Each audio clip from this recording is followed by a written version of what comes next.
Durante o depoimento do general Augusto Heleno, ex-ministro do Gabinete de Segurança Institucional do governo Bolsonaro, a CPMI, que deveria investigar os fatos do dia 8 de janeiro, o senador Marcos Rogério expôs que a convocação do general, assim como tantos outros atos da CPMI, não traria qualquer esclarecimento sobre os atos de invasão e depredação de prédios públicos. O senador disse: "O que nós temos nesta CPI é um legado de omissão, destruição de provas e investigação viciada, parcial, com indicativo de combinação entre quem relata e quem depõe e é membro do governo." O senador expôs a ocultação de provas por parte do governo Lula em várias ocasiões e sem qualquer consequência para os agentes que estão obstruindo as investigações. Marcos Rogério disse: "Ainda Flávio Dino, ministro da Justiça e Segurança Pública, não entrega imagens. Depois, disse que as imagens foram destruídas. Apaga provas de crimes, de omissão, de prevaricação.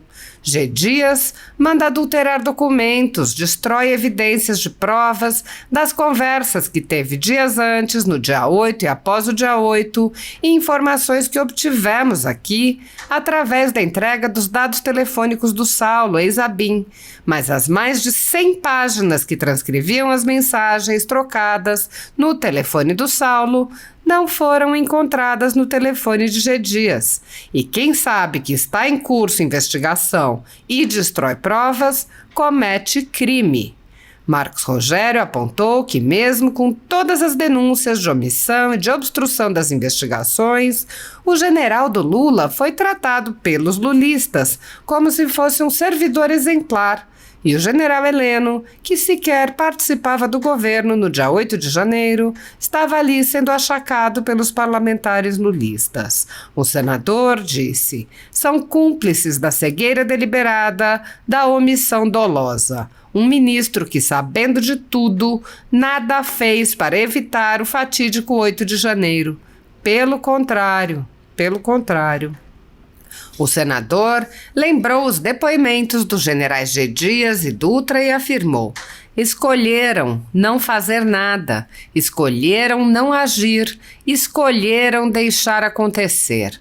O senador acrescentou: "Omissão clara, omissão evidente, forças militares dispensadas, Força Nacional mobilizada, treinada, preparada, também dispensada." O senador Marcos Rogério afirmou: "E a narrativa estava pronta, tentativa de golpe.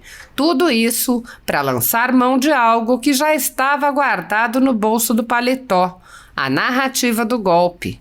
Golpe sem armas, golpe sem um líder, golpe da narrativa, do discurso. Queriam um discurso, tentativa de golpe para Bolsonaro continuar governando. Bolsonaro já não era mais presidente em 8 de janeiro.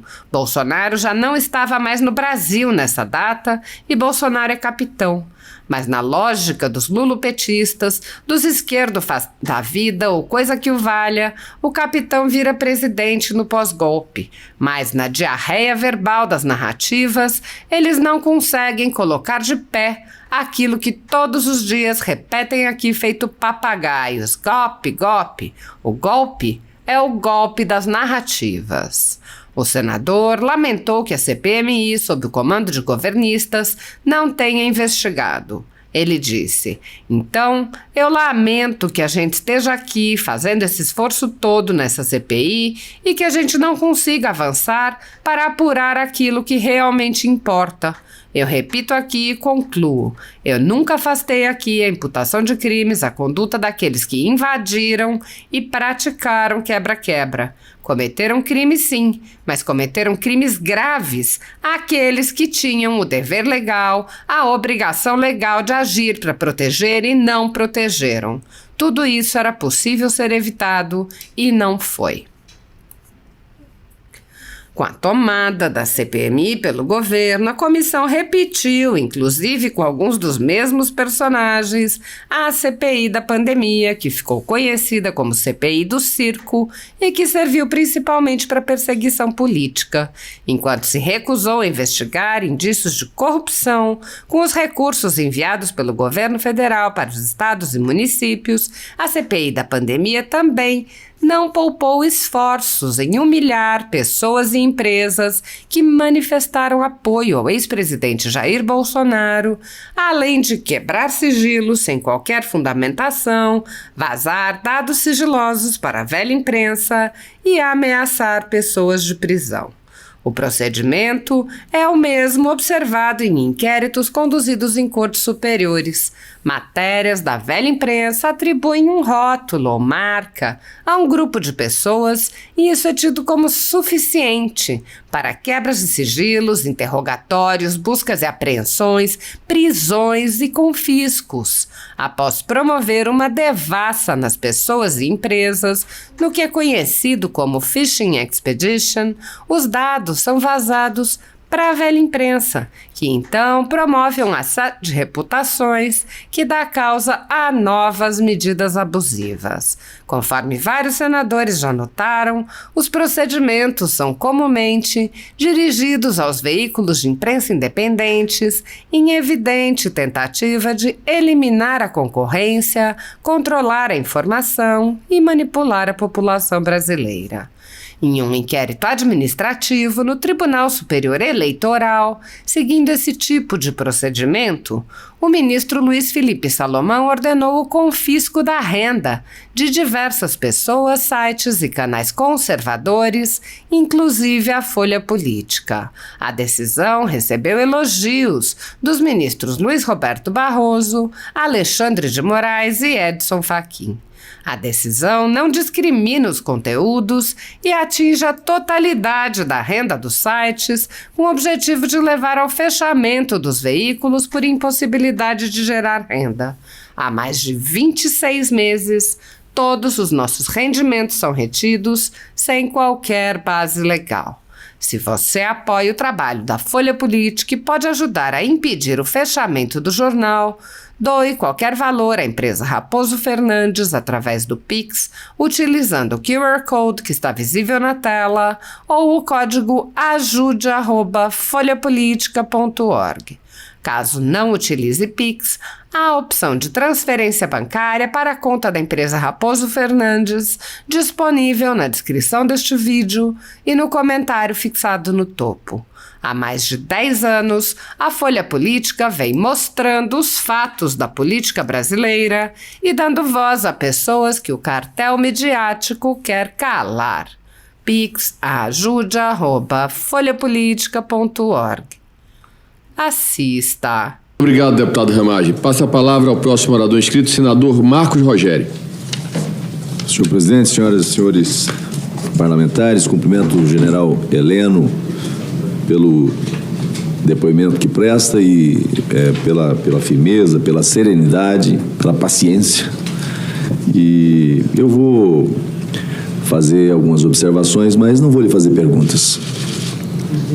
Eu penso que está muito clara a tentativa dos governistas aqui, com a presença de Vossa Excelência, de tentar desviar foco, criar mais narrativas. O que nós temos nessa CPI é um legado de omissão, destruição de provas e investigação viciada, parcial, com indicativo de combinação entre quem relata e quem depõe e é membro do governo. Primeiro, nessa história toda, o Palácio do Planalto impõe sigilo às imagens de vazão. E a pergunta que fica é por quê? Queriam esconder o quê? Queriam esconder um plano de facilitação da invasão. Queriam ocultar a presença de G. Dias, o general-ministro do GSI, entre os manifestantes. Queriam esconder a decisão de G. Dias de não acionar o plano escudo e descartar o uso de 5.000 homens à disposição do Planalto. O efetivo do Batalhão de Guarda Presidencial, Polícia do Exército e 1º Regimento de Cavalarias de Guardas do Exército. Ainda, Flávio Dino, ministro da Justiça e Segurança Pública, não entrega imagens. Depois diz que as imagens foram destruídas. Apaga provas de crimes de omissão, de prevaricação. G. Dias manda adulterar documentos. Destrói evidências de provas das conversas que teve dias antes, no dia 8 e após o dia 8. Informações que obtivemos aqui através da entrega dos dados telefônicos do Saulo ex-Abin. Mas as mais de 100 páginas que transcreviam as mensagens trocadas no telefone de Saulo não foram encontradas no telefone de G. Dias. E quem sabe que está em curso investigação e destrói provas, comete crime. Mas aqui, General Heleno, G. Dias foi tratado pelos governistas como servidor exemplar, quase como uma vítima do sistema. Os lulopetistas cobram providências do general Heleno, que era ministro do GSI no governo Bolsonaro e cumpriu bem a sua missão. Mas quando o general G. Dias, na mesma função de chefe do GSI, no dia 8 de janeiro, veio aqui, simplesmente lançaram mão de expedientes para acobertarem, para proteger. São cúmplices da cegueira deliberada, da omissão dolosa. Um ministro que, sabendo de tudo, nada fez para evitar o fatídico 8 de janeiro. Pelo contrário, aqui esteve o general Dutra. Apenas um pelotão foi chamado. Dos 5.000 homens que estavam à disposição, apenas um pelotão foi chamado. Ele sabendo de tudo o que estava por acontecer. E hoje, o senador Sérgio Moro trouxe aqui a informação, a Folha de São Paulo publica. Também a Força Nacional tinha um relatório de inteligência apontando para tudo que aconteceria no dia 8 de janeiro. Sabiam antes, tiveram tempo para se preparar, para mobilizar todo o aparato de segurança, para usar de maneira efetiva o Plano Escudo e evitar a invasão ao Palácio do Planalto, aos prédios do Congresso Nacional e ao Palácio da Justiça. Escolheram não fazer nada, escolheram não agir, escolheram deixar acontecer. Eu repito, 5.000 homens à disposição. E aqui vem o general G. Dias. Primeiro ele culpa o Penteado. Depois ele terceiriza a polícia militar do GDF. Mas em nenhum momento teve a decência de dizer: eu errei. Errei no cálculo. Errei no dimensionamento. E não tomei as providências que deveria tomar por dever de ofício para proteger o Palácio do Planalto. 5.000 homens do Batalhão da Guarda Presidencial, senhor presidente, estavam à disposição. Polícia do Exército, 1º Regimento de Cavalarias. Escolheu não chamar. Escolheu não usar a força. Escolheu deixar acontecer. Omissão clara, omissão evidente. Forças militares dispensadas, Força Nacional mobilizada, treinada, preparada, também dispensada. E a narrativa estava pronta. Tentativa de golpe. Tudo isso para lançar mão de algo que já estava guardado no bolso do paletó. A narrativa do golpe. Golpe sem armas, golpe sem um líder, golpe da narrativa, do discurso. Queriam um discurso. Tentativa de golpe para Bolsonaro continuar governando, Bolsonaro já não era mais presidente. Em 8 de janeiro, pastor Marco Feliciano, Bolsonaro já não estava mais no Brasil nessa data. E Bolsonaro é capitão. Mas na lógica dos lulopetistas, dos esquerdofascistas da vida, ou coisa que o valha, o capitão vira presidente no pós-golpe. Mas na diarreia verbal das narrativas, eles não conseguem colocar de pé aquilo que todos os dias repetem aqui, feito papagaios: golpe, golpe. O golpe é o golpe das narrativas. Então, senhor presidente, eu quero lamentar, porque Vossa Excelência, com todo o esforço que tem feito aqui, para tentar fazer essa CPI ter o mínimo de proveito no que faz, porque até agora não tem, tenta trazer aqui a Força Nacional, fazer o seu comandante do dia assentar na cadeira de testemunha para dizer o que viu, para dizer o que ouviu, para dizer da ordem que recebeu para não agir, porque lá estavam os pelotões da Força Nacional. E aí vem alguém que tem o dever de agir e diz: não, a Força Nacional estava presente, estava pronta, mas ela, para agir, dependia de uma solicitação do governador do Distrito Federal. Tem que ter muita paciência para ouvir uma asneira dessa e considerar como válida uma argumentação desse tipo. Ele convocou antes, ele colocou de prontidão, mas também escolheu não deixar agir. E por que não deixar agir?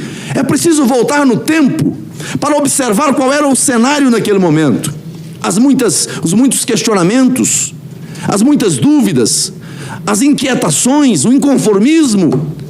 É preciso mudar a narrativa. É preciso colocar na parede aqueles que acusam. E conseguiram. E conseguiram. E conseguiram. O 8 de janeiro foi o golpe perfeito. O golpe das narrativas. A partir dele, o que nós mais ouvimos aqui é justamente essa palavra, golpe. Nós estamos diante do famoso caso do crime impossível. Sem armas, sem liderança, sem grupo paramilitar, um bando que invadiu. Então, eu lamento que a gente esteja aqui fazendo esse esforço todo nessa CPI e que a gente não consiga avançar para apurar aquilo que realmente importa. Eu repito aqui e concluo, senhor presidente, eu nunca afastei aqui a imputação de crimes, a conduta daqueles que invadiram e praticaram o quebra-quebra. Cometeram crimes, sim.